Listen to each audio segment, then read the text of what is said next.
All right, howdy, howdy, howdy, everyone. Let's go over another 5-0 league for a change. Um, Unfortunately, I lost all of the 5-0 leagues that I had from the previous season. Apparently when MTGO changed servers, I lost all the old data in the in the demos or whatever you call them. I'm not sure exactly how this works, but I call them demos because, from what I understand, I don't think these are like recorded, like obviously like video software, but it's rather like the game data is saved, so the game's engine can replay the game, which is from what I understand, that's kind of how like Doom speedruns used to be saved back in the day before video capture was cheaper and more easily available. It's just the game data could, the engine could play back the game data, so it looked like a recording. Anyway, it's not the here there. Um, yeah, so, all right. Yeah, so let's go over Saga mid-range. We'll see how this, we'll see, how this goes. Obviously, we know this one was a 5-0 from the title of the video, but half of the fun is seeing how we got there, right? Also, this is the plan. I have about I think 3 or 4, 3 to 5 or so 5-0 videos since the server change. So I may not immediately get out new videos with Mishra's research desk. Hopefully by the time I upload all 4 or 5 or 3 to 5, however many, once I close this window, the video is going to stop. So, maybe I should have been a little more exact before I started recording, but either way, when I finish those remaining 5-0 videos, hopefully by that time I will have additional 5-0 content, because I think for obvious reasons that seems like that is the most popular, and my channel I think has been has stagnated a lot since I've taken some fairly long absences here and there, and the YouTube algorithm hates that. Not that it's my goal in life to be like a super huge YouTuber or anything. Although, other things being equal, having a bigger YouTube channel is generally kind of nice, but, I wouldn't turn it away if that happened, but I'm not. It wouldn't be the end of the world if that can't happen. So anyway, that's neither here nor there. Let's get to the deck check here. So we are going back to the Saga mid-range concept, and what I've actually been kind of liking is I've been kind of liking playing a mini tutor package for the deck, because I kind of like playing Shadowspear in the main, but it's a little situational. But it's never like completely dead. But that got me thinking. Are there other cards that can be a little situational that can nonetheless be very powerful in the right spots? And I think Bomat Courier is actually our old pal. Could be pretty good. It's not pretty good as a 4 of. I've tried it. I've had some success, but it's very kind of hit or miss. It's not consistent. In other words, the main problem is if you play it early, it just immediately eats removal spell. But the thing I kind of like playing it as a 1 of, the thing I like about having it as just a 1 of tutor target is that like, the opponent doesn't necessarily know we have it, and they don't necessarily know that we're even going to fetch for it, even if they do know we have it. But at the end of the day, what Seasoned Pyromancer, and to a lesser extent the Urza Saga tokens do, is they tax the opponent's removal, basically. And the hope is that they blow their removal, dealing with a combination of Ragavan, the Urza Saga tokens, and maybe even Seasoned Pyromancer and some of its tokens, basically the less important stuff. And if they, well, not that Ragavan isn't important, but if they blow most of their removal, if I'm getting this spider sense that they have blown most of their removal, having Bomat Courier just available as a 1 of to just go snag, or if they're empty-handed, that's a pretty good indication there they don't have removal, then I can go snag Bomat Courier, and if this can even like attack twice or so without getting removed, especially if I'm hellbent, then this potentially just leads to pretty darn good value. I'm not really sure what else to say. Just I think that's a pretty pretty big positive in my humble opinion. So I like Bomat Courier. I like it as a one-of. It was really quite a fond card that it's a card I've been quite fond of for a long time. I haven't been able to play it a long time, and I just like the way this shell lets us be able to play our old friend. And I think this is probably the most optimal way to sneak it into one of our decks in these days, and it's a good card. It's a good card too. I don't think we're sacrificing anything. So I don't think it's necessarily just like a pet card that I'm just playing because I have fond memories of it. I think it's a very good card. It's just situational, and that's exactly where playing it as a one-of shines the most. So we also got Expedition Map, and I don't think this is particularly mysterious why Expedition Map is a pretty good tutor target. Basically, it allows us to keep the Saga game going. If the opponent seems particularly vulnerable to the Saga tokens, they're having a hard time. Like if they just barely struggle to deal with the 2 that we already cranked out, we can try again and go get Expedition Map. I've played versions with even as many as 4 Expedition Maps, but I think that's a little overkill and it's not necessary. I mean, what happens in those decks is the decks are extremely weak to Urza Saga. Usually we have an extremely good game 1, but usually just having Urza Saga period is usually good enough to make us pretty favored anyway.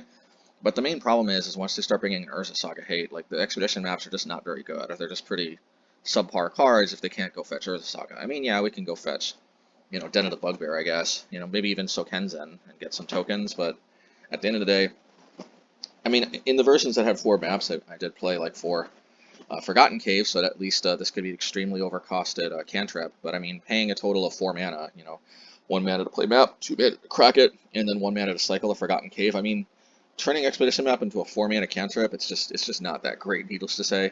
It's, at least it's not dead, but it's, to say it's not great is kind of an understatement. So, I think 1 Expedition Map is perfectly fine, and it's just good value. If our Saga game is putting a lot of pressure on the opponent and we just want to keep it going, we can't really keep it going for more than 1 cycle. But I mean, 9 times out of 10, I think, if the first Saga is putting them on the ropes, it's pretty likely that the Expedition Map for the next Saga will, most likely that'll be enough, or at least it'll put us far enough ahead that other cards can finish the job. That's the hope. Expedition Map, of course, can also just be good just if you just see it early on in the game. If you have no Saga, just turn 1 map, turn 2 crack it, turn 3 play Saga, maybe drop a Seasoned Pyromancer, you get the idea, and then next turn go to town, start cranking out tokens. It's just a good card. And it's a card that I could see myself even playing 4 of again, but like I said, it just, it's just when your deck is kind of weak to Urza Saga, then, it's just not that great. But the next card is Brittle Effigy, and I think my discovery that I've really liked Brittle Effigy is one of the important things for me using this tutor package in the first place. I can't remember exactly when I first started considering this card. I think somebody may have suggested it to me, but I'm not sure. I can't remember if this was something I perused and found myself, or if somebody suggested this to me. But I'm sure somebody at some point must have suggested it. I'm just not sure, which happened first. But if anybody did, definitely thank you. It's been a long. This was something that has been on my radar for a long time. But really, I mean, this has some other uses. I guess Primeval Titan is a good sort of a tertiary use, but the #1 reason, of course, this is useful is because of Visit Murktide. Yeah, Relic of Progenitus does pretty good at managing the graveyard, and Urza Saga fetching Relic of Progenitus can help, double up the effective Relic of Progenitus count so that we can keep the graveyard managed at most times. The problem is sometimes we don't have Relic of Progenitus in our opening hand, or sometimes they Spell Pierce it or something, and sometimes by the time Urza Saga goes and grabs that relic, it's too late and they already have a Murktide region out. The thing that's so great about Brittle Effigy is that we can go fetch it with Urza Saga. We just have to time it right. Like, obviously, we have to play Urza Saga. We have to have 4 land drops, basically, and Urza Saga has to be played no later than turn 2, but we never really played Urza Saga on turn 1 anyway. I think one of the only decks that really plays Saga on turn 1 is Amulet Titan. But yeah, as long as we have 4 land drops, we can go fetch that Brittle Effigy and then crack it. We can even use the mana from Urza Saga before it goes the way of the Dodo. We could tap it before it sacrifices, get Brittle Effigy, and then we can basically just blow it there and then. We could just take care of that Murktide region just right there, right then. And it plugs a little weakness, but ultimately this deck is overall pretty strong against Izzet Murktide in general. They struggle with Urza Saga in the main deck usually, in game one I should say.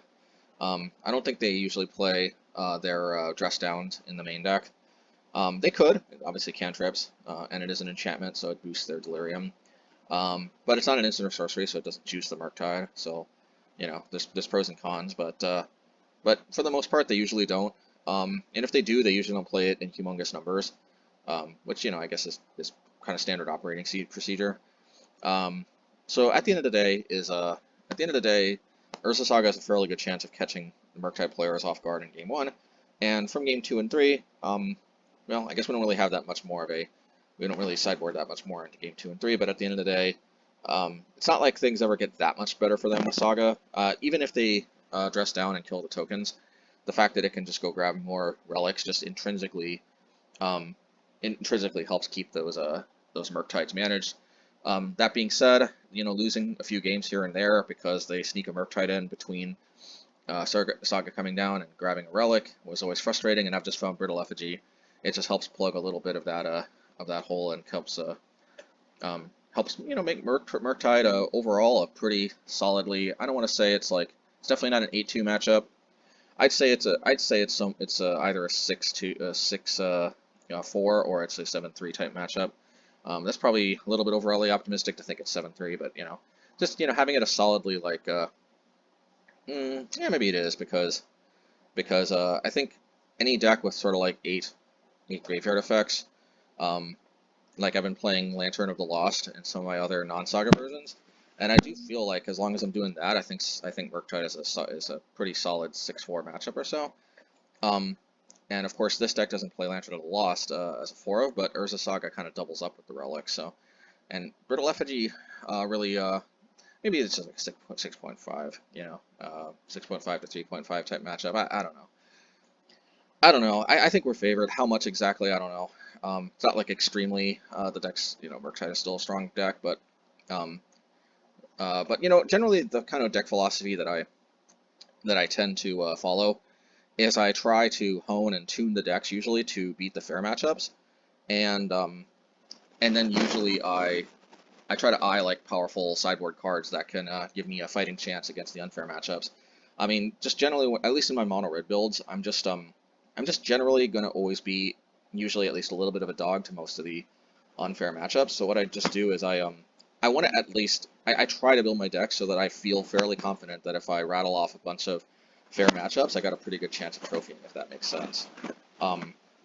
You know, and then I hope to get lucky in the unfair matchups, basically, which you know, it happens, and you know, a not insignificant amount of my trophies have been where, you know, I did face like 1 or 2 or so unfair decks, and I managed to pull it out, usually because of some very powerful sideboard tech, like obviously Mages of the Moon is a good example here.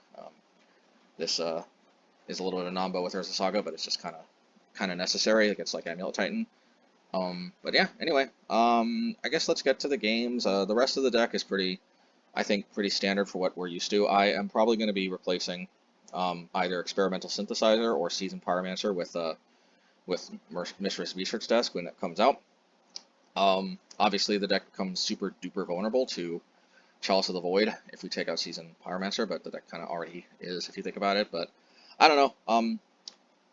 I might honestly, the deck that I've got queued up for after Mistress Research Desk becomes legal is actually pretty much this deck, just with Research Desk instead of Pyromancer. You know, it could crash and burn, but there's something kind of elegant about basically Experimental Synthesizer basically being guaranteed to hit starting on turn 2. You know, because if we like literally have only 1-drops, then like the only way this kind of misses is if they have no creatures and we hit like a Flame Slash. But if they have a creature, then even Flame Slash is live. So you know, for the most part at least. Anyway, let's get into the games. Let's see how these games went, and yeah, see you all on the other side. Okay, all right, match 1, game 1, and let's see how this one went. It's been a while, so can't remember exactly. Well, no land, so I do remember I mulliganed this one. Yeah, no lands again, so I do remember I'm mulligan that again. And I think I'm mulligan this one too, because one Urza Saga is kind of not going to get there. Alright, well, you know, I guess we have to keep this one. Hey, this is going to be a good referendum on the deck if we, yeah. And I'm surprised that I keep just 2 Seasoned Pyromancers, but I guess the thinking is I want to maximize total value here. So, you know, let's see how this one, yeah, I don't know about this. This is interesting. So they seem to be playing some kind of controlling deck, and you know what's weird? Maybe I must have played this player like in a previous league or something, because it's as though that somehow I know that Seasoned Pyromancer is going to be more important than all those like random lightning bolts and stuff. I have to imagine that yeah, let's see here. Yeah, it's a little bit annoying, but yeah, see, they kind of, and they know that I think I'm packing like season. Well, I don't know, but I think I remember playing this player because I think maybe I was playing a Unholy Heat version before when I played them, and I think I don't know, somehow they're worried about Teferi getting one-shotted, so they're playing like they remember playing against us too. So, and this is pretty much as good as it gets.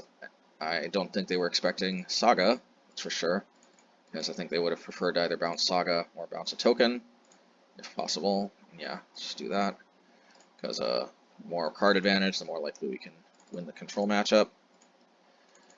Control is an interesting matchup here because, you know, on the one hand, you'd think that control would generally have the advantage against mid-range because they sort of can outrange mid-range the mid-range. Anyway, yeah, so I'm sending both of these. They need to have like fire and ice basically to cleanly deal with this. Yeah, and so that's pretty much why I attack this way.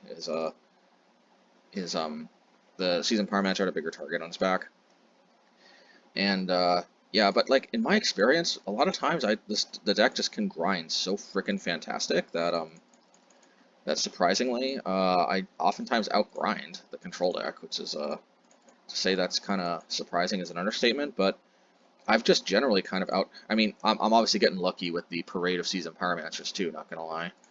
So yeah, we don't need to like crack this just yet because we got the other Saga too. We can use this colorless for the Bomat Courier. What did I get here? I'm gonna say I got Expedition Map. Yeah, there we go. So yep, pretty much.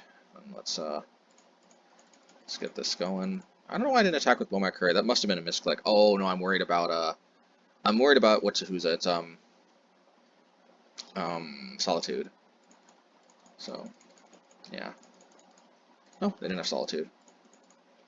Or they were just waiting, I guess. I'm gonna try to crank out some artifacts before playing the Pyro. Yada yada yada yada.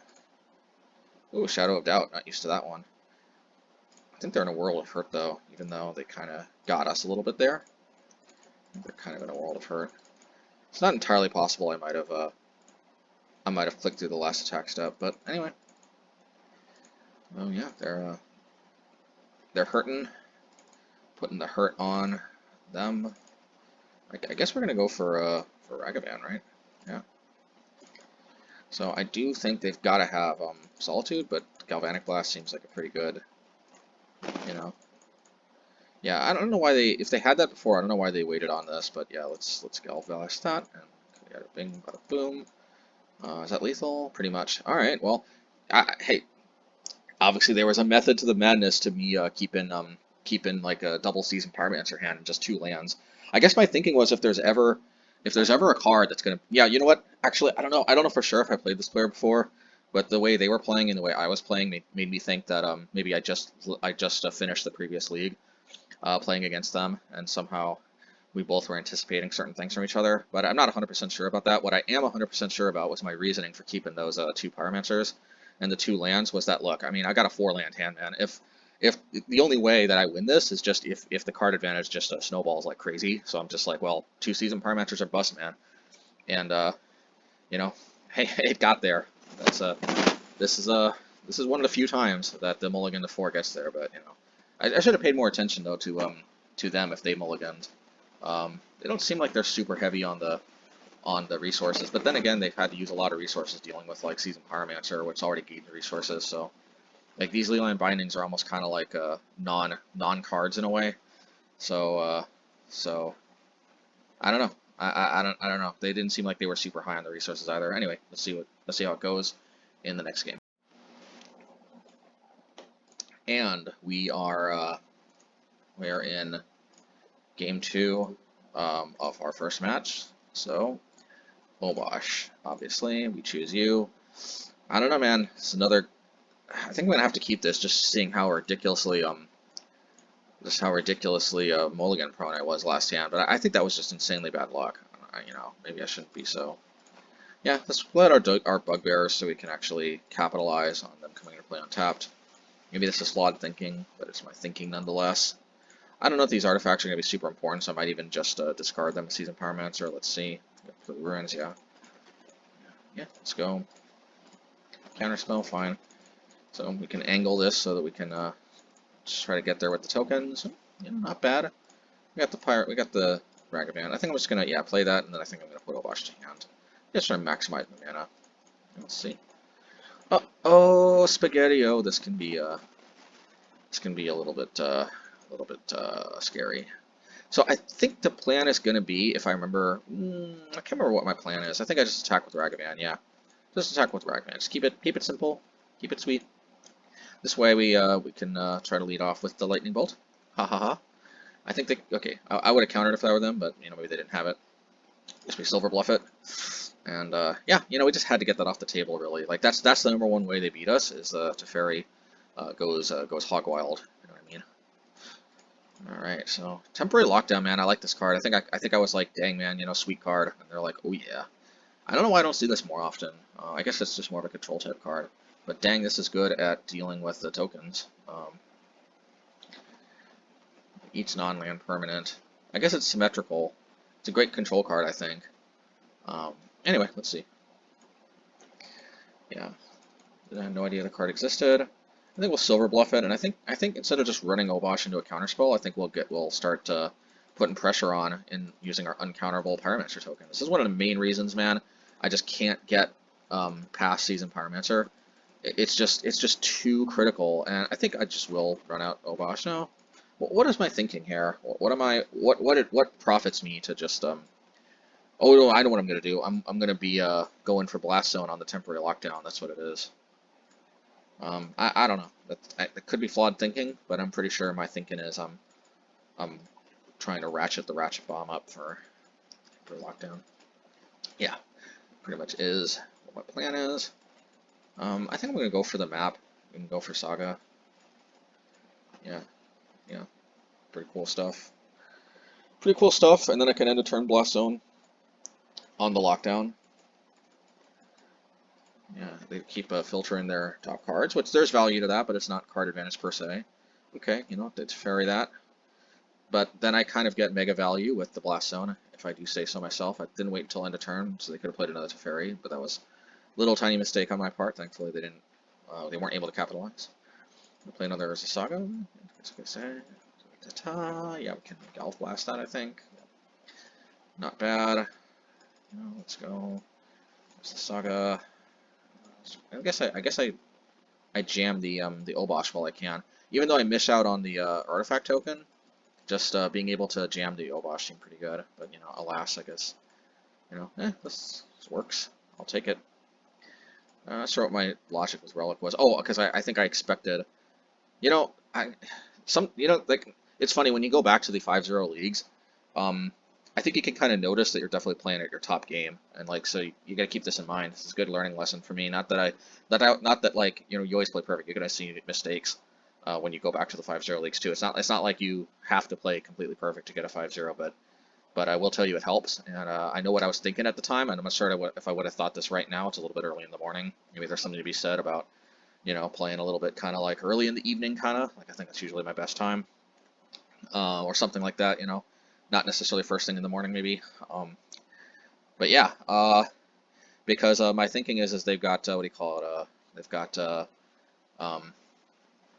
Memory Deluge, because that would be the biggest card advantage nightmare for me. And Relic obviously has the best chance of minimizing that. And I completely I completely endorse this, and I do think that is what they have. The way they're playing, just okay, they don't actually. Well, let's put it this way: if they did, I think it was super important that we played around that. Okay, so they play it. I think we can end a turn bolt that. Yep. Let's play another token, and I think things are not looking good for them. So I think this is just lethal as is, and I guess I might as well just play. Okay, and I guess just try to go for mega lethal. Dress down. Ooh, it's a little nasty. It's a little nasty. Well, we can still attack with the Bugbear at least, but that could have been an argument to go for Magus though, for sure. Oh, Spaghetti-O. Let's see. Not bad. So we will just lead off on the. Okay, let's just go for this. I think my thinking is I'm gonna make them deal with all my Bugbears, and then I'll drop the Magus. I guess that's my thinking. Let's go. What do I go for? Go for the Teferi. Of course they got a Solitude. Why wouldn't they? It's fine. It's Scalp Blast, I guess. Yeah. Yeah. Okay. It's a little risky, but I'm feeling that somehow they don't have a Leyline Binding, so we'll do that. I guess it's a good thing I didn't drop Magus, because I guess the Urza Saga would have gotten destroyed. It's a little interesting that I. Yeah, so I just I think I got enough card advantage as is. I don't need to. Okay, well, let's go for it. Because my thinking is if they deal with this, I can make a token with Urza Saga in response. If they don't have another. Okay, they don't. They didn't have another Solitude.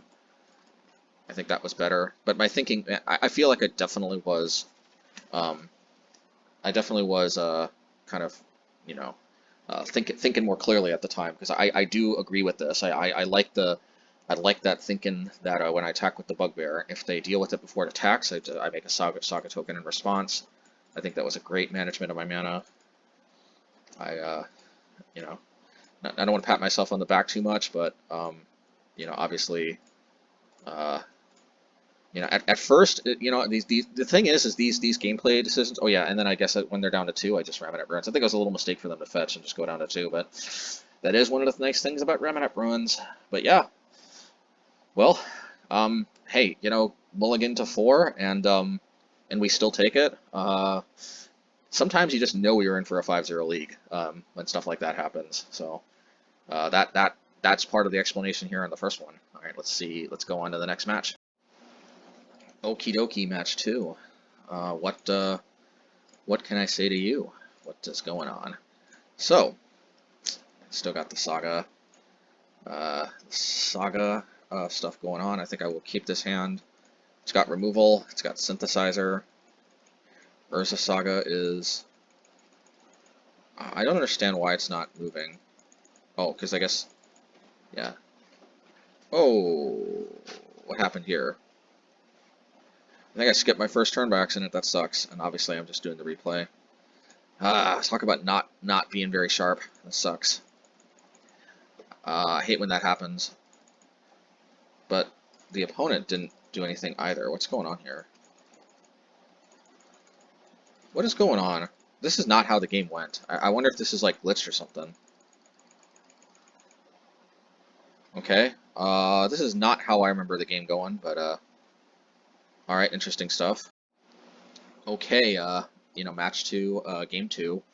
Alright, let's see how this one goes. Hopefully it'll be a little more riveting than the last one. I can't remember if that was glitched or if, I don't know. I don't know what's going on there. If that was glitched or if if they were just not playing lands, so I'm just like, alright, well, I'm not going to play lands either, because maybe they mulliganed down a lot, and I just didn't want to, I don't know. Nope. I think the game is glitched. Yeah, this, I'm not sure what happened here, but yeah, if I remember correctly, something weird happened and the game was glitched. I guess the opponent was you know, I'm glad to the opponent, because I think what ended up happening is they just scooped. Maybe they had a slightly slower connection, or they started off, because you can see their timer is going faster. So I guess they just scooped, because I mean, this sucks when this happens, but I guess because I had a slightly better connection or something, and for whatever reason, yeah, see, their timer's just I guess they were probably reporting this during that time. They just probably took, maybe this was their first match, this is our second, so they just reported it, and you know, and I guess they go about their way. And then since I guess we're just ahead on the clock, I guess we just take it. This is so I guess it's really kind of like we went 4-0 to be fair. I don't know if this really counts, and it's frozen. I guess that means the game's over because as you can see the time's not moving, and I keep clicking. I keep clicking to you know, go to the next phase. Well, this was a pretty not riveting, unfortunately. But I do remember the rest of the games are definitely not like this, because that would not be a very meaningful 5-0 for sure if every single game, you know, we just win by being ahead on the clock when the game glitches out. Well, I guess that just goes to show you that the new servers, unfortunately, they still aren't perfect. In fact, you know, no offense, I don't really feel that big of a difference. I don't know, you all let me know. Did the server change, when they changed from the old servers to the new ones, did that make a difference? I don't want to be cynical or anything, but it feels like pretty much exactly the same to me. Anyway. Okie dokie. Match 3. Game 1. And so far, you know, and obviously this was a pretty good keep. Especially the one thing I like about Synthesizer is, like I said in my Mistress Research Desk preview video, I just like the way this can boost us to our 3rd land drop, and here is no exception. Oh ho ho, are we doing the mirror match? Well, we're playing the Relic for maximum card advantage. Hopefully we don't eat a Ragavan. But it looks like we are playing the semi-mirror, and I think I get a land drop. Oh, no. I don't, but I'll still take it. Okay, so it looks like they're playing, they might be playing the Strip Mines version of my deck. I've got a soft spot for that deck, for sure. Yep. We gotta hit my land drops, man. Gotta hit my land drops. I'm not sure what else to say. Yeah, so they play that. So yeah, they're definitely playing the Strip Mine version. Yeah, let's. I could crack this to draw, but I guess I want some artifacts. Yeah, for Urza Saga, not bad. Let's get this out. Yeah, and overall, I think our progression is not bad. Oh yeah, but of course they just blow the Urza Saga up, which is not surprising to anyone. Man, see what I mean though? Like these decks can generate a lot of card advantage. All this reckless impulsing, experimental synthesizing, seasoned pyromancing. You get the idea. So what is this? Yeah, seasoned pyromancing. More seasoned pyromancing. Well, shoot, man. This is that's a lot of bodies. Must be how it feels like from the other side to go up against us. It's like oof. But you know what? I got a crap ton of burn. Excuse the Francois. Uh-oh, Spaghetti-O. So I guess I just go in for a clean 8 damage while I can. Yep. And I think I got lethal. I think I have lethal. Let's go for it. Let's see here. Yeah. It's 4. It's another 4. Yeah, and then we got 3 and 2. Wow. That's one advantage to the Urza Saga build is that Galv Blast. We're not even explicitly like all in on the burn strategy, but man, when you got triple Galv Blast, dealing 20 damage is not that difficult. Okie dokie. Yeah, match 3, game 2. So Den of the Bugbear. I don't generally favor Ragavan in these strip mine type builds, so maybe I can leave my guard down a little bit. And they're synthesizing, man. I'm telling you. If Synthesizer gives us a little preview as to how good Research Desk is, like we're seeing it on our side, we're seeing it on their side, man. See what I mean? See what I mean about this Experimental Synthesizer, man? What a deceptively strong card, man. Let me tell you. All right, well that Field of Ruin's gonna just blow up the Urza Saga, but I think I'll still play it. Maybe, yeah, I'll still play it. Yeah, at least we get an untapped land. I probably should have taken advantage of that more and played the other Relic too, but we'll see. Yeah, they're synthesizing it up. Oh man, they're really going for it. Alright, so let's see here. I think we can discard the Relic. Flame Slash. Oh, just double Flame Slash, fine. I guess I'm going for the Mega Tokens. Well, if I can even get there, which, why did I think I could get there? You know, what was I thinking? I think I'm going to go for the Saga again, just to see, and then get the tokens, and then, you know, see here, of course, Ghost Quarter, play this. Yeah, of course they do that. Exile all cards from everywhere. I guess I get some samurai tokens. La la la la la la la la. Wow, man. I don't know if anybody's played Phoenix Wright Ace Attorney, but somehow this Somehow this white samurai token is making me think of the Steel Samurai from that game. And if you want a banger soundtrack, look up the Steel Samurai theme from the Phoenix Wright Ace Attorney games, man. Let me tell you. That is like the craziest game series ever. Anyway, back to the game, but holy moly, man! I got to watch maybe some of the more recent Phoenix Wright stuff. I never actually played the games, but just watching that stuff on YouTube, man, I'll tell you right now, if you want a good time, if you're anything like me, you are gonna love watching these Phoenix Wright games. Just people playing them on YouTube. I think they're being a little trigger happy with these cards, but they are gonna start running us out of basics. This does just so happen to be one of the decks with fewer basics than usual in our builds. Anyway, let's go. Well, and I mean, see, the gravy chain keeps going with the synthesizing. We're synthesizing. Oh yeah, synthesizing up a storm. We can double Galv Blast maybe. Oh yeah. It's our last basic. Oh no. Looks like yeah. I don't know if they needed to kit that Bugbear that badly. I think they could have just played Fury for hardcast. I think that would have been a little better, but I don't want to judge too much. I think I want both the Galv Blast, so I'll get rid of a Ruins and a Flame Slash, and I could play another Ruins, I guess, and well, let's go. In a turn, maybe I can Sokenzan, do this. I probably should have just Sokenzan on my turn. I know what I was thinking. Best maximize. Well, oh yeah, I went for the damage, I guess. I guess I just got lethal, didn't I? I don't know about this. Yeah, I guess that was the plan. Because now I can deal 8 damage again. Pretty good. Yeah, and now I've got like mega overkill. Because I got Galv Blast and the Bolt. Yeah. Alright, well, that was a good showing. It was a good showing for both of us. Honestly, you know, there was another match. I don't know if it was recorded or not, but there was another match where it was actually 2-1, and I just barely beat the Strip Mines deck by the skin of my teeth.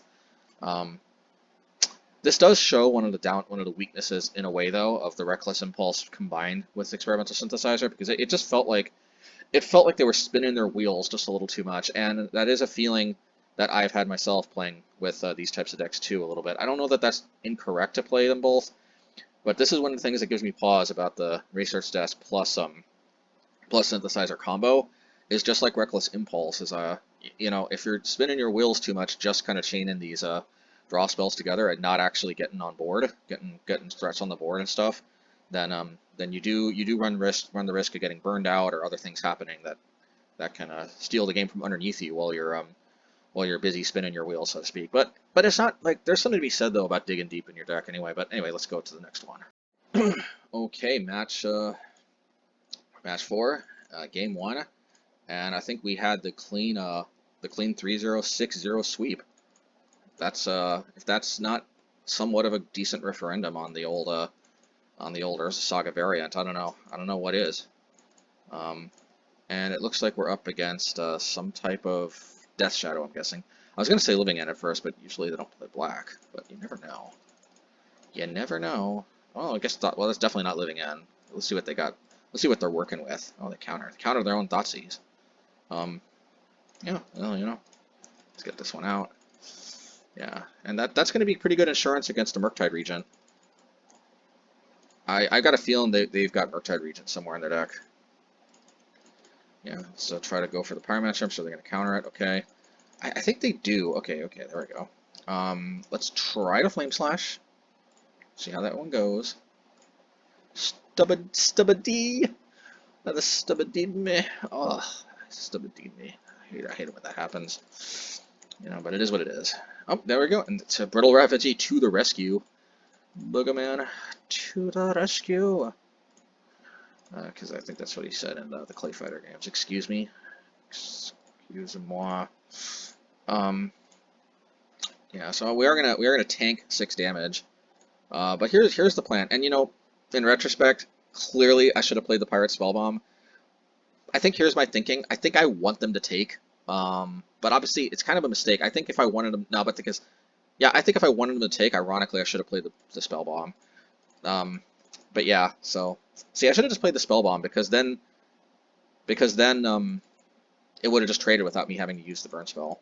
Or they would have had to block with the Death Shadow. It would, you know, it just wouldn't have been that great. So anyway, let's do the do. I'm not sure why I didn't attack with the Construct token. Oh, because I think I don't want to juice it too much.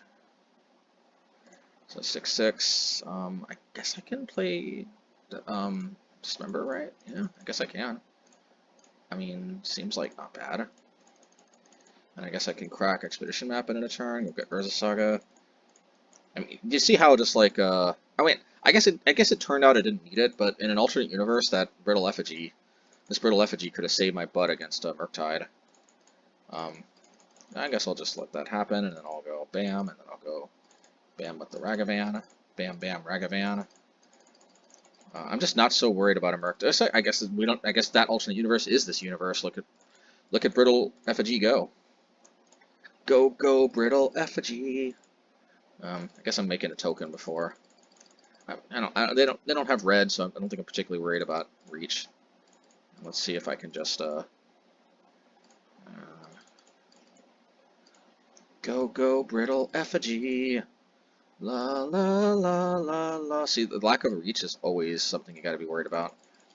I mean, it's always something that you know, just consider this. This was a mistake though in retrospect. I think this is one of the first mistakes I've spotted, because they could, if they Archmage Charm my Brittle Effigy, then that could lead to problems. But you know, let's see.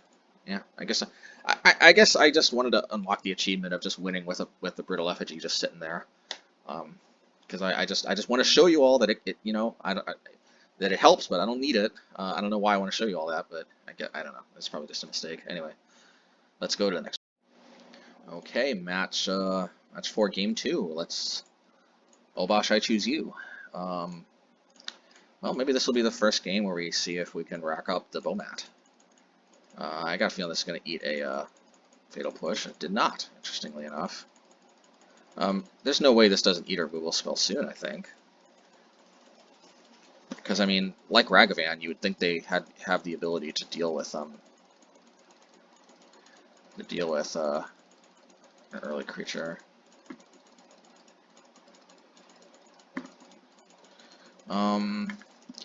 I don't know why.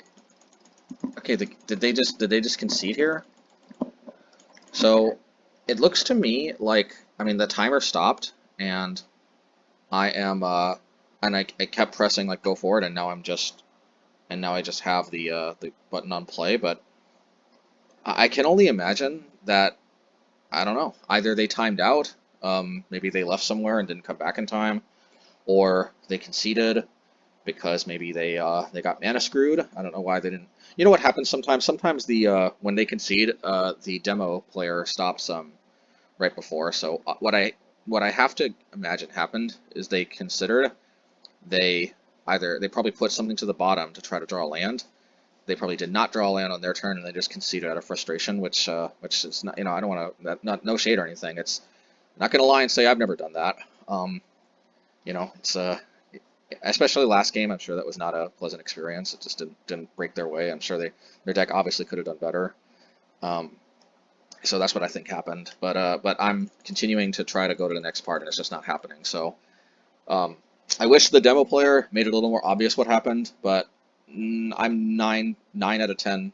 I'm 90% certain that they missed their land drop and conceded out of frustration, but I could be wrong.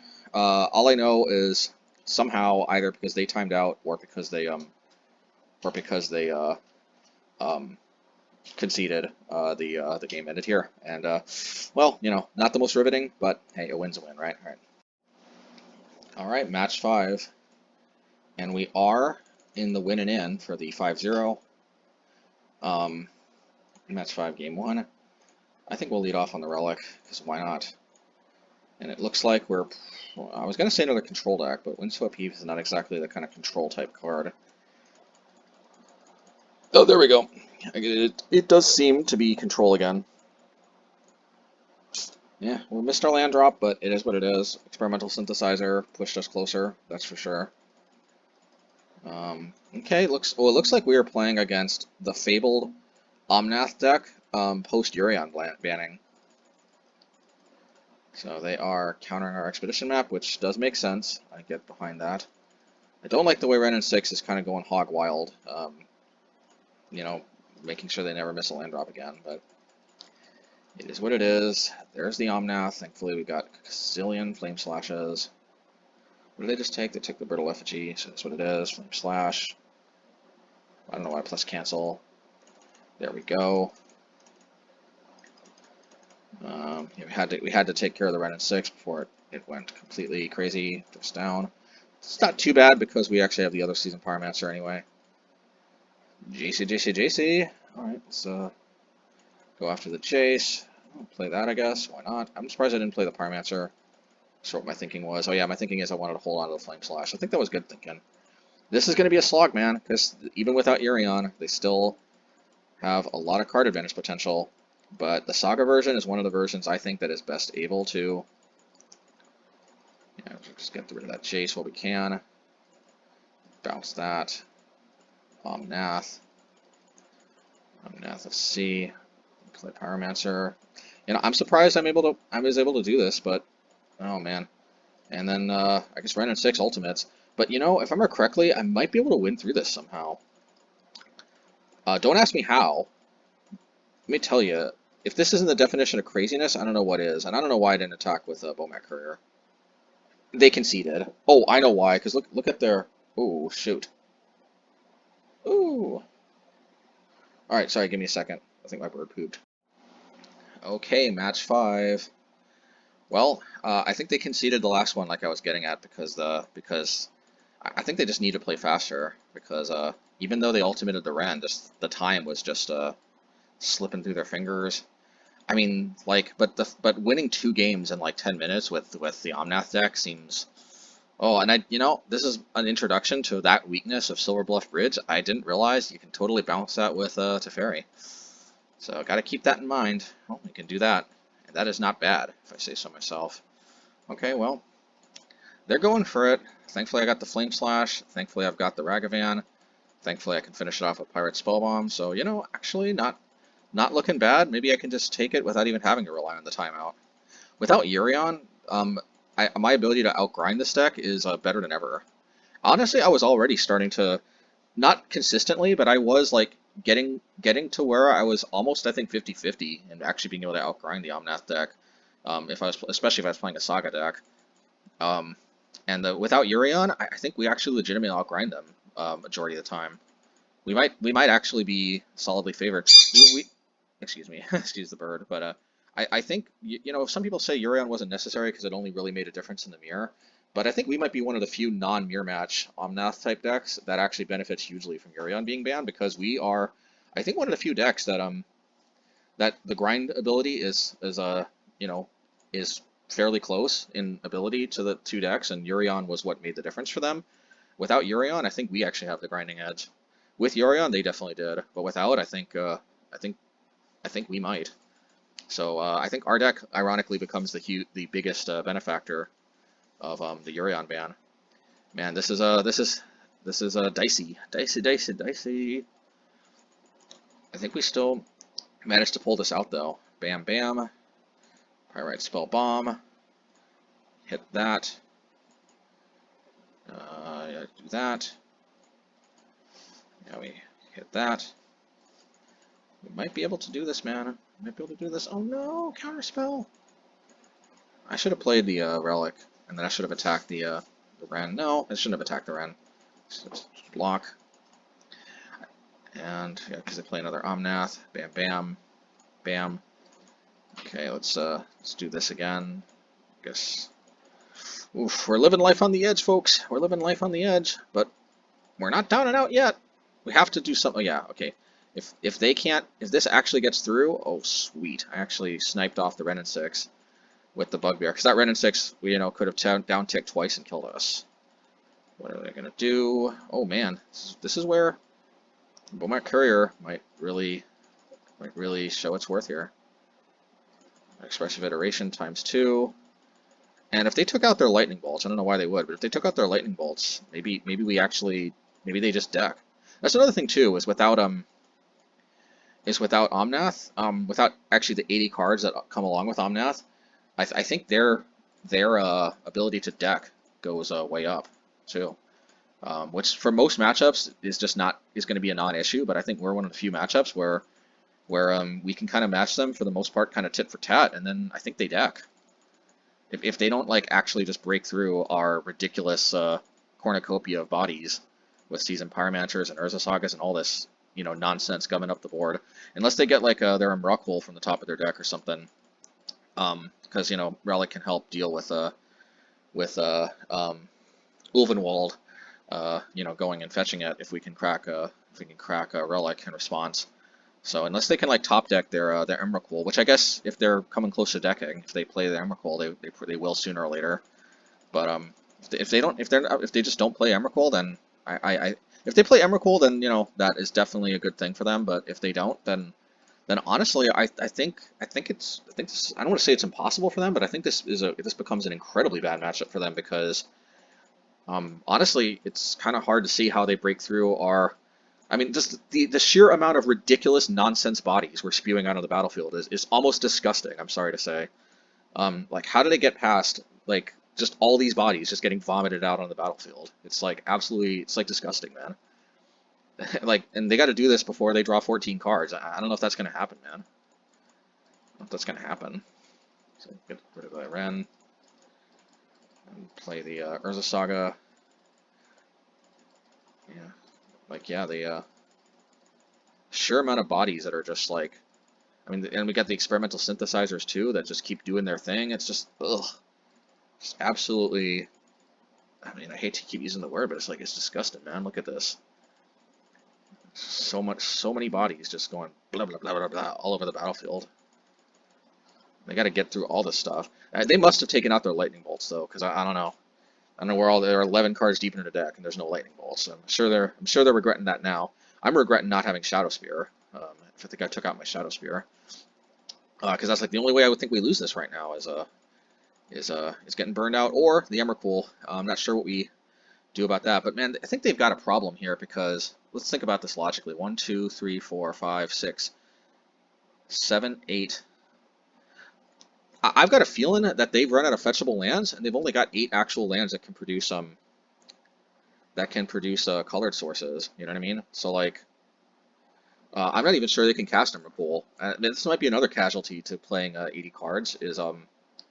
I mean, to losing 80 cards is that I have to imagine they have 13 colored sources that can produce mana, you know, that can produce mana. But I don't know about that. They got 9 cards left in their deck. They have 4, 5, 6, 7 fetch lands.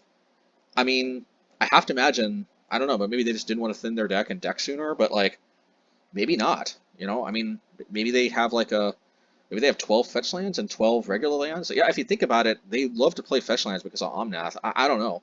This is a little odd to me, but it is kind of looking like they don't actually have 13 lands to be able to cast that Emrakul. Now, I know they have a couple cards in their graveyard, but this Relic is doing a pretty good job of like, you know, keeping them off of, you know, meaningful cost reduction. And like, if they just don't really have like, you know, between 11 and 13 mana or so, because they can almost always sneak a couple cards into the graveyard or so before the Relic does its thing. But like, it is kind of looking like they're just not getting there with having enough mana to actually cast that Emrakul if they've got it in their deck. I don't even know if they still play it for that reason. I think, you know, I really hope that this 4-color control deck still sees a lot of play. I still hope this is a top deck, because I think this just flipped from being our worst matchup to being maybe literally our best. And I think we're like literally the only deck that literally Urion made that big of a difference. I think literally the presence of Urion and only Urion pretty much is the difference between this being the worst matchup and the best matchup in many ways. So I hope this deck doesn't go away. But I've got a feeling that we may not be the only deck like that. I don't know. We'll see. It would be a shame if this deck goes away as soon as it actually becomes like literally maybe our best matchup. I don't know. I don't want to be too cocky because you can only extrapolate so much from a limited game, you know, sample size. But I don't think this was the first time this happened. I think this might have been our second, third, or even fourth game where honestly I think they just can't.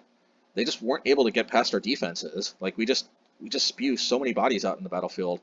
Like they literally have to burn us out or cast Emrakul And I don't even know if they all play Emrakul anymore, but I think one of them couldn't cast Emrakul again because I think they had fewer lands that could tap for enough mana, and our Relic managed their graveyard, and for a lot of reasons it seems like they, I don't know. Anyway, I'll take it, and with that, not only I think that's a 5-0, but that is a 5-0, 10-0, I think. Now, of course, we can't read too much into this because our opponent conceded too early with the Dimir Death Shadow matchup, and there was that non-game where the game glitched out, so it's kind of more like a 4-0, 8-0, 4-0, 7-0, but I mean, it's not our fault the opponent conceded early in the Dimir Death Shadow matchup, but you get the idea. I'll still take it. Okay, post-league wrap-up, and for this one, instead of showing the actual deck, I'm going to show pretty much where I am thinking to take the deck in the, after we get Mishra's Research Desk. And Brainstone, until Mishra's Research Desk becomes available, is just my stand-in. So this is supposed to be Mishra's Research Desk. But, yeah, I don't know if this is going to work or not, but my initial plan is I'm going to take out the Seasoned Pyromancer, which, considering how good it was in those last games, maybe I'll rethink that. But keep in mind that the Mishra's Research Desk is also going to help grind. It's not going to spew as many bodies out on the table, but it is going to help grind. But yeah, again, what I'm thinking might be kind of cool is Experimental Synthesizer basically always hitting, but the sheer amount of times it hit, because if you think about it, in our previous build, like the only card that costed 3 mana was Seasoned Pyromancer, so that's pretty much the only card we're hoping doesn't get exiled off the top of with Experimental Synthesizer anyway. But in any case, see, the thing is, I don't know where to put Research Desk. I'd either have to take out Flame Slash, which we saw how important Flame Slash was dealing with all those 4 toughness creatures. Yes, Galvblast can deal 4, but A, we can only play 4 copies of this, and B, the Metalcraft doesn't always come online fast enough to when we really need that 4 damage, especially against cards like Ledger Shredder, which you didn't see this league, but we could easily see it. You get the idea. I think. Oh, another interesting thing I want to try is replacing the Silverbluff Bridges with the Blast Zones. In the non-Shrapnel Blast versions of this deck, which is to say the Obosh versions for the most part, I'm just not so sure that we really need those Silverbluff Bridges. Yes, they can be kind of good in some spots, but as we saw, they can also get bounced by Teferi, and they have certain weaknesses that I wasn't quite fully in tune with when I first built the deck, and I kind of thought that maybe those were just juicing the deck for free, but not really. They come into play tap. They have certain weaknesses. Oh, another thing too. Underneath Magus, they lose indestructibility, so then they get tagged by random artifact destruction. Another thing that happened to me once actually, is they got tagged by a turn 1 mana March of Otherworldly Light. Yes, March of Otherworldly Light says 1 white and X, exile target artifact, enchantment, or creature with converted mana cost X or less. It says exile. It doesn't say destroy. Guess what that means? That means you can play your Silverbluff Bridge on turn 1. Your opponent can play Plains and March of Otherworldly Light right here, and then they can 1 mana destroy Silverbluff Bridge before you can even tap for mana. That was something that was not on my radar for sure, and while I don't think that this means that Silverbluff Bridge has no home in my Urza Saga decks, I think that that's strongly making me think that belongs more in the Shrapnel Blast type versions, where I really want to reach for more artifacts to just be laying around for me to slog at my opponent. But that was quite an eye-opening experience, and it was after this league, but that was quite an eye-opening experience when my Silverbluff Bridge got March of Otherworldly Lighted for 1. That was not pretty. Oh yeah, another thing I want to try is I want to try an expanded sideboard, because basically what happens is when I can move the Blast Zones from the sideboard to the main, taking out the Silverbluff Bridges, then I open up sideboard slots, and honestly, I'm interested to try certain cards. Now, Voyager Slav is an interesting one. Honestly, there's a decent chance I'll go back to playing Seasoned Pyromancer. If I do, then Voyager Staff definitely has some. Definitely Voyager Staff on a Seasoned Pyromancer can be great value. It can be, it could be a way to just draw more cards, sort of. But it seems like this could have a lot of utility actually. So here's what I'm thinking. This could be a great way to A, just deal with a token outright. B, this is more so if I play Seasoned Pyromancer, I can save a creature and maybe get some value out of it too. But I could also just save a Ragavan or something for removal too. It's worth considering. Also, Murktide Regent, we could reset it, get rid of all of its counters, and it just comes into play as a 3/3. which is much more easy to manage. So there's that too. Also, we can remove a creature from Hammer Time with a hammer attached to it, and if they only have Sigarda's Aid, is there a way to equip it? Then it's almost the same as kind of like just dealing with the at least the hammer outright. If we just unattach it, so Voyager Staff unattaching a hammer seems not so bad. I don't know. I don't know what else to say. Plus, I guess like yeah, I don't know. I guess it's mostly like tokens, Murktide, you know, yeah, like equipment and stuff. But like it's an interesting card that I'm definitely interested to try. Pithing Needle, of course. We get to expand our sideboard to include this as well. This is one of the few cards that I missed a lot, and it's one of the premier tutor targets. There just wasn't really any room before, and I like being able to squeeze this into the sideboard. Pacification Array. This is depending on the matchup, you could bring in Voyager Staff or Pacification Array or both. This card, the advantage is unlike Voyager Staff, it can tie down. It doesn't like the creature doesn't just come back and you don't just lose the card. The thing that's obviously not so great is you have to keep paying 2 mana. On the other hand, you can switch to tapping down whatever their most threatening creature is. At the end of the day, this is just another, I think, decent, creature control type mechanism that we may want to reach for in certain matchups. And I was just trying to peruse like all the 1-drop artifacts that looked like they could have decent utility, and this looks like that. Grafdigger's Cage, if like say Heliod Company ever becomes a thing again, this could be decent. But there's other decks too. Yawgmoth, I think being able to both stop Eldritch Evolution and Court of Calling seems not bad. It can also be additional graveyard hate if needed. It's just a cool card that I haven't really been able to reach for too much. It's like the perfect kind of one-of tutor target. Elixir of Immortality, honestly, 2 things, okay? Actually, 3 things. I don't know, this card might be a little cute, but A, it's additional help with burn, and that's important because as soon as they see Shadowspear, which may be as early as game 1, if we're lucky to see that game 1 against burn, or see it as a Saga to fetch for it and have enough time for that to be able to work. But as soon as they see Shadowspear, they're going to bring in their Smash to Smithereens. And so Elixir of Immortality could become a little of a safer life gain option in games 2 and 3 against burn, or at least the games after they see Shadowspear, because they can just stop any life gain and deal us 3 damage with Smash to Smithereens. But Elixir of Immortality, there's no opportunity for them to smash this before it just goes into the graveyard, so they can't target anymore. And it's not gonna, like, even if they somehow smash another artifact or something, like, it doesn't stop the way we still gain 3 lives. So at least we recoup some of that smash damage. And they'd have to hit another artifact. At least if we play our mana right, so we can crack this before they have an opportunity. So that's nice. Oh, and another cool thing is because it shuffles itself into the library. If we see another Urza Saga, the other Urza Saga will be able to repeat the process.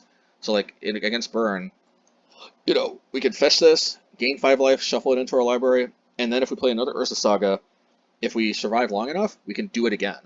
That's kind of important. I think a long time ago I experimented with this a little bit, and that was a cool feature. Of course, Mill. Mill can be a little tricky, and I like the way this this does shore up our game against Mill for sure, because we can shuffle our graveyard into our library. So after they archive trap us a few times, we can breathe new life into our deck, so to speak. And the other cool thing too is aside from Mill, just shuffling stuff back into our library, that can be very relevant with cards like I don't know, Brittle Effigy, to a lesser extent Expedition Map, Bomat Courier, whatever.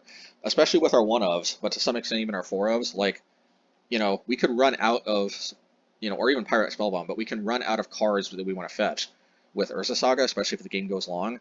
And while it may not necessarily be enough to bring in Elixir of Immortality in all the matchups, the the ability to make sure that we can at least get 2 uses out of some of the cards that we like, including of course Immortality itself. We can even shuffle our Urza Sagas themselves, which go to the graveyard, back into the library. So, aside from Mill, like really what it comes down to is if the game goes really long, Elixir of Immortality, just being able to just refill our deck, it might not be completely frivolous, and like we saw against that Omnath deck, might not be bad. And then of course there's Bag of Holding, which seems really wonky and like what is this doing in here, but you know, it's just a little extra help against a Chalice, really. I mean, obviously you can't play this under Chalice, but if you can get an Urza Saga out, and then, you know, this just puts it right into play, you don't cast it. So if there's a Chalice in play, you can, you know, dump this into play through Chalice using Urza Saga, just fetching it with Urza Saga, I should say. And while this won't necessarily like actually win you the game all by itself, not by a long shot, the thinking is, and this has kind of helped me on a few occasions. I don't know that this has necessarily swung any games, but it's definitely felt better than me not having it.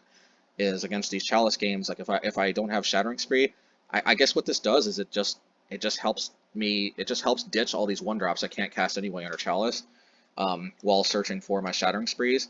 And then once I deal with the Shattering Spree, in theory, if they don't deal with this somehow, I can cash this in for all those 1-drops, and now I can cast. You know, while I was searching for the Shattering Spree. That's the thinking, really. I mean, look, the moment they print like a 1-mana artifact that you could like sacrifice and destroy target artifact or something, I'm all over that. That would be the better card in the slot for sure. But until they do, I think Bag of Holding's the best kind of like flex slot sort of card that I can have to hedge a little tiny bit, using one of the Urza Saga tutor slots against Chalice. So that's the thinking here. Again, I don't know. There's a very decent chance. I like Experimental Synthesizer, man, but there's a very decent chance this is go back to that this is just going to go back to Seasoned Pyromancer. I'll see. This, I like all the rest of the cards, and for sure I'm probably at least replacing Synthesizer with Mishra's Research Factory, and again, Mishra's Research Disc and this desk, and this is again a stand-in for Mishra's Research Desk. It's just literally just to remind me when Mishra's Research Desk, man, say that 10 times fast. Is reminding me that when that comes out, just swap this card for that. So you know, it basically I think comes down to do we play Synthesizer or do we play Seasoned Pyromancer? I don't know. We'll see. We'll see. But obviously this card is better than Synthesizer in Urza Saga's deck because you can fetch Urza Saga. So not Brainstone, I meant Research Desk. Anyway, with that, hope you all enjoyed. Yeah, until next time, hopefully I will have a 5-0 at some point in the future with this list, with the changes that I hope to make. But if not, there's a very high chance this is just going to turn into back into Seasoned Pyromancer. Seasoned Pyromancer is just such a freaking good card. But I like Synthesizer too. Anyway, until next time.